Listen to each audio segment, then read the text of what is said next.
Labą dieną, gerbėmėlą. Štai mūsų šiuo kalnu klyną užvaldė rudenėlis. Ir mes šiandieną leidžiamės į ypatingą mūsų kelionę, nes šiandieną yra paskutinė šių metų kruizas laivų į Kačerginę, mūsų puikųjų Pakaunės kurortų.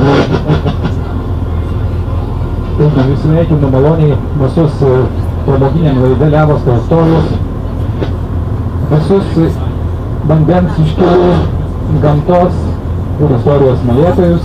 Linkim šiandieną gerų įspūdžių, geros kelionės. Daugiau pamatyti ir sužinoti padėsiu aš, buvęs Artūras Krumickas. Šiandieną mūsų laivo vairas yra patikimiausio kapitono Romas rankos. Jam padeda talkininkai Vladimiras ir Valentinas. Taigi, kaip sakė kapitonas, mes šiandieną leidžiamės nedidelį kruizą laivu. Iki Kačerginės mūsų kelionė užtruks 5 valandas. Valandas truputėlį plauksime iki Kačerginės, ten 2 valandos bus laisvo laiko ir paskui grįšime panašiai tiek pat laiko atgal. Šiandieną į šią vasarą vanduo yra toks gan žemas, nemunėlis mūsų nusekęs, tai netgi išplaukimas jau tam tikra atrakcija. Šiuo metu jau turime mes 15 cm aukštesnį vandenį, taigi plaukti bus lengviau. O kad Nemunas yra nusekęs ir dabar tą upę, jeigu pažiūrėtumėt atgal į mūsų žymųjį Aleksoto tiltą ar Vytauto didžiojo tiltą, kaip iš tikrųjų yra jo vardas, pamatytumėt tą tarpsnį, kuris yra pakeliamas, turėtų būti pakeliamas mechaniškai, kad galėtų praplaukti laivai, tai pamatysime, kad jisai praktiškai yra sausumoje. Taigi, kai šis tiltas buvo projektuotas ir atidarytas 1930 metais, Vytauto didžiojo metais, čia buvo numatyta, kad šitą tarpsnį galės praplaukti laivai. O dabar mes turime, galima sakyti, pusę upės tik tai. Taigi išplaukėme iš ypatingos vietos, iš nuo Vytauto didžiojo bažnyčios, iš Tado Daugirdo vardo prieplaukos. Taip yra pavadinta todėl, kad į šitą prieplauką atsimuša jo vardo gatvelė. Pats Tadas Daugirdas buvo daug nusipelnęs Kauno ir Lietuvos istorijai, tačiau mes vien iš to turėtumėm jį prisiminti, kad būtent šis žmogus pasiūlė Lietuvos trispalvę papildyti geltoną spalvą. Na, o atsakymą, kodėl geltona, jūs galėsite sužinoti Kačerginėje. Tam reikės jums pasivaikščioti kartu su manim po miestelį. Ir aš prižadu, kad tenais jums pateiksiu įtikinamą versiją. Na, mes po truputėlį paliekame Kauno senamiestį.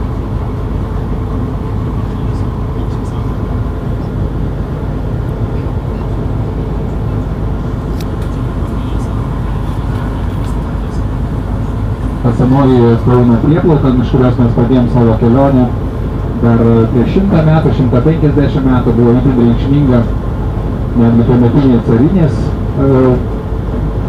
Rusijos, kada Kaunas priklausė cariniai Rusijai, buvo vadinamas Krymo karo metu, to pačio Krymo, apie kurį ir dabar suka tos karinės ir politinės peripetijos.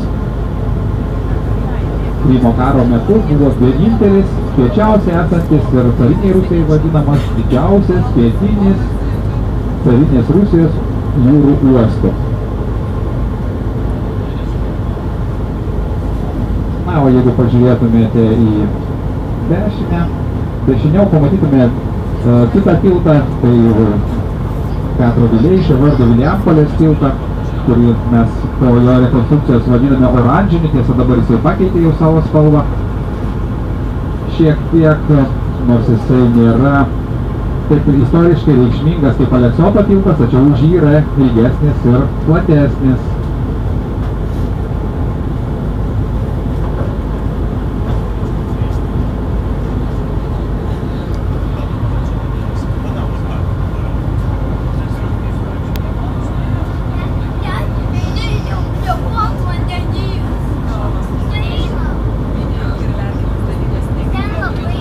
Štai dabar mes esame nuostabioje vietoje, čia susilieja didžiausios Lietuvos upės. Neris įteka į Nemuną.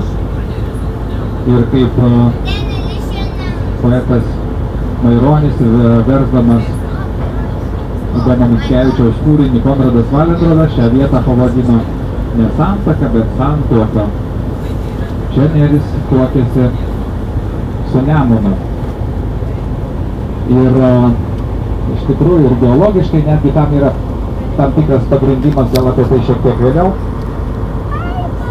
Dabar turim unikalią progą paplaukti dviejų upių vandeniu, dviejų upių, kurių skiriasi netgi jų spalva, netgi jų vandens temperatūra skiriasi. Ir Kauno bernykščiai visą laiką žino, kada tokie upiai pasimaudyti. Neris ir pažiūrėtumėm, gal ir dabar galima bus žiūrėti, labiau tai pastebima yra saulėta diena, kad ir dabar matosi, kad pažiūrėkite, tai Neries vandenys tai labiau drumzinas, labiau rudo atspalvę, tuo tarpu Nemunas yra tas priemaišas hidroelektrinė nebeleidžia ją nešti, jo išsiplovęs ir jis atspindi dugną yra juodos spalvos. Šis vanduo nesusimaišo dar kurį laiką. Ir kurį laiką galima dar plaukti dviejų upių vandeniu. O dešinėje pusėje matome senąją per brūkšnelį naująją Nemuno upių prieplauką. Sovietmečio statyta, tai parodo kokią vis dėlto reikšmę, tada upių eismas turėjo, kokią didelę reikšmę turėjo pastatyti tokią rūpnį, duodavo raketos į Nidą. Na, dėja, jisai negalėjo ilgai gyvuoti, vėliau apmirė ir jau buvo privatizuotas, tačiau grandinė pati jinai yra veikianti.